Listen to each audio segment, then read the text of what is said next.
ब्रह्मण्य नमः वैष्णवयाय कुर्महे कुबेराय स्वस्तिकर्माय।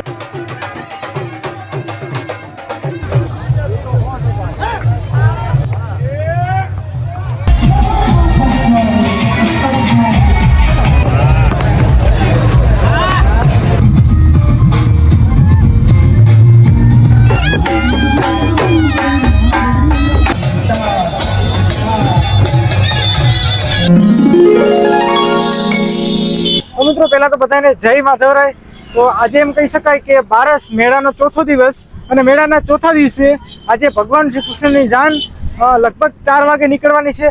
અત્યારે જેમ તમે થંબનેલની અંદર જોયું કે એમ કહી શકાય કે કળશ ગામથી વર્ષો જૂની પરંપરા હાલી આવે છે કે માતા રૂક્ષ્મણી માટે કળછાવનું મામેરું હોય ભાઈ, અને ખરેખર કળછાવનું મામેરું દર વર્ષે તમારો સરસ મજાનો પ્રેમ મળે છે વિડીયોમાં। તો ચાલો આજે કળશાનું મામેરું કેવું છે, કેટલા લોકો જણાના છે, અને ખાસ કરીને મોસ્ટ ઇમ્પોર્ટન્ટ ટોપિક હોય છે કે કાંધલભાઈ જાડેજા અમારા એમએલએ કુતિયાના એ પણ આવે છે ને ખાસ કે ભાઈ લગભગ 20 થી 25 ઘોડેશ્વરો આવે ને ભાઈ ઘોડેશ્વરો કૃત્ય કરે મામેરાની અંદર। ખરેખર વિડીયોની અંદર બહુ મજા આવવાની છે। આપણો વિડીયો ફેસબુક પર જોતા હોય તો આપણા પેજને ફોલો કરી દેજો, યુટ્યુબ ઉપરથી જોતા હોય તો આપણી ચેનલને સબસ્ક્રાઇબ કરી દેજો। તમારો થોડોક પણ ટાઈમ વેસ્ટ કર્યા વગર ચાલો ફટાફટ જોડાઈ જઈએ।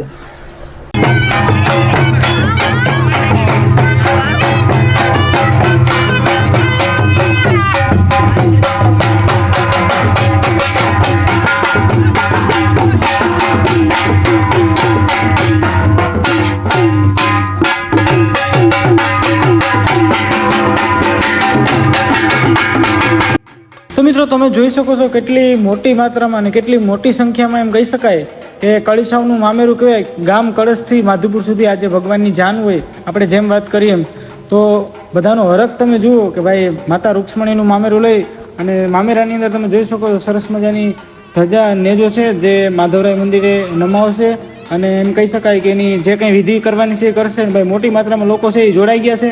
કળશ ગામ અથવા આજુબાજુના ગામના બધા લોકો એમ કહી શકાય મામેરાની અંદર જોડાઈ જાય, અને અહીંયા માધુપુર મામેરું અત્યારે લગભગ 1-1.5 વાગ્યા આસપાસ પહોંચી ગયું છે। અને એમ કહી શકાય કે ડીજેના નાદે ઢોલ નગારા શરણાવી ડીજે, અને ભાઈ ઘોડાઓની તો એટલી બધી તમે જોઈ શકો છો, ઘોડાઓના કૃતિ આખો રોડ એક પેક કરી દીધો છે। તો ચાલો સાથે મળીને મામેરાનો જે આનંદ છે એ આપણે બધા માણીએ।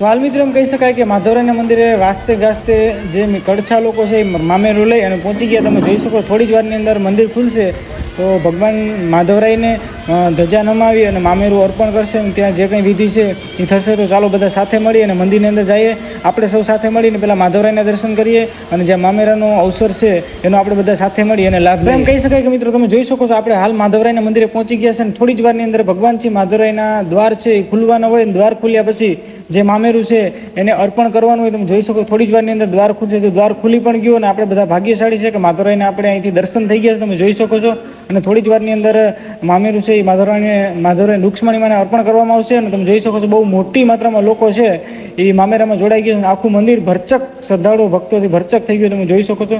અને ભાઈ કાંધલભાઈ પણ થોડીક વારની અંદર આવવાના છે, તો આપણે સૌ સાથે મળી અને કાંધલભાઈના પણ થોડીક મુલાકાત કરશું। અને ભાઈ બહાર અત્યારે ગ્રાઉન્ડની અંદર બહુ મોટે ભાઈ દાંડિયા રસ પણ ચાલે છે, તો આપણે એનો પણ આનંદ લેશું। જોયા લેજો, વિડીયો બહુ મજા આવશે અને સબસ્ક્રાઇબ કરવાનું ભૂલતા નહીં। તો ભાઈ તમે જોઈ શકો છો કાંધલભાઈ જાડેજા છે આપણા કુતિયાણા મત વિસ્તારના એમએલએ કહેવાય, તેઓએ પોતે હાજરી આપી ચૂક્યા છે, અને અત્યારે થોડી જ વારની અંદર કાંધલભાઈ જાડેજા છે એ પણ મામેરાનો લાભ લેશે। તમે જોઈ શકો છો બહુ મોટી માત્રામાં કાંધલભાઈનું સન્માન કરી રહ્યા છે ગામ લોકો અથવા તો મંદિરના જે કંઈ લોકો છે એ તમે જોઈ શકો છો। કાંધલભાઈ થોડી જ વારની અંદર એમ કહી શકાય કે મંદિરની અંદર જશે, અને કાંધલભાઈને અત્યારે જે કંઈ 12 લોકો છે એ કંઈક કપાળ ઉપર નામ લખે છે, તમે જોઈ શકો છો અહીંયા પહોંચી ગયા છે આપણે। અને મામેરાની જે કંઈ નાની મોટી વિધિ છે એ જનક બાપા દ્વારા કરવામાં આવશે। અને કાંધલભાઈની સાથે સાથે સોરી મિત્રો તમને કહેતા પણ ભૂલી ગયો, કાંધલભાઈની સાથે સાથે આપણા માંગરોળના માળિયા વિસ્તારના એમએલએ એટલે કે આપણે ભગવાનજીભાઈ કરગઠિયા પણ હાજર છે, અને બંને લોકો સાથે મળી અને આપણે સરસ મજાના કાર્યની અંદર હાજરી આપી છે ભાઈ। તો ખરેખર તમે જોઈ શકો છો બહુ મોટી માત્રામાં જનમેદની છે કે આ કાર્યનો લાભ લઈ રહ્યા છે. અને તમે પણ મિત્રો ક્યાંથી આ વિડીયો જોવો છો એક જરાક નાની કોમેન્ટ કરી દેજો. તો મિત્રો એમ કહી શકાય કે બહાર તમે જે બેકગ્રાઉન્ડની અંદર જે રથ જોઈ શકો છો એમાં થોડી જ વારની અંદર આજે લગભગ 4-4:30 વાગે ભગવાનની જાન અહીંયાથી પરણવા માટે જશે. અને એ જાનની ઉપલક્ષમાં ભગવાનજીભાઈ અને આપણે કાંધલભાઈએ રથની પણ મુલાકાત લીધી, તમે જોઈ શકો છો.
મિત્રો એમ કહી શકાય કે ભગવાનનું મામેરું છે, રૂક્ષ્મણી માતાનું મામેરું છે, એ લગભગ બપોરના આવતું હોય અને અત્યારે તડકાનો ગરમીનો પણ માહોલ છે, તો રસ્તાની અંદર લોકો સેવા માટે પણ ઉમટી પડતા હોય છે.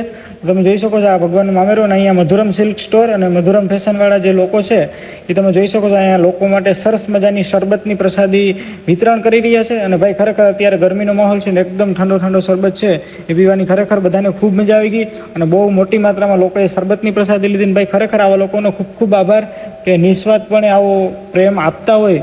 અને ખબર છે કે આવું મામેરું આવતું હોય ને લોકો તડકાની અંદર ઝઝૂમી રહ્યા હોય ત્યારે નિસ્વાર્થપણે આવો સરસ મજાનો જે લોકો પ્રેમ કરે છે ખરેખર એના માટે પણ એક સરસ મજાની કોમેન્ટ કરી દેજો.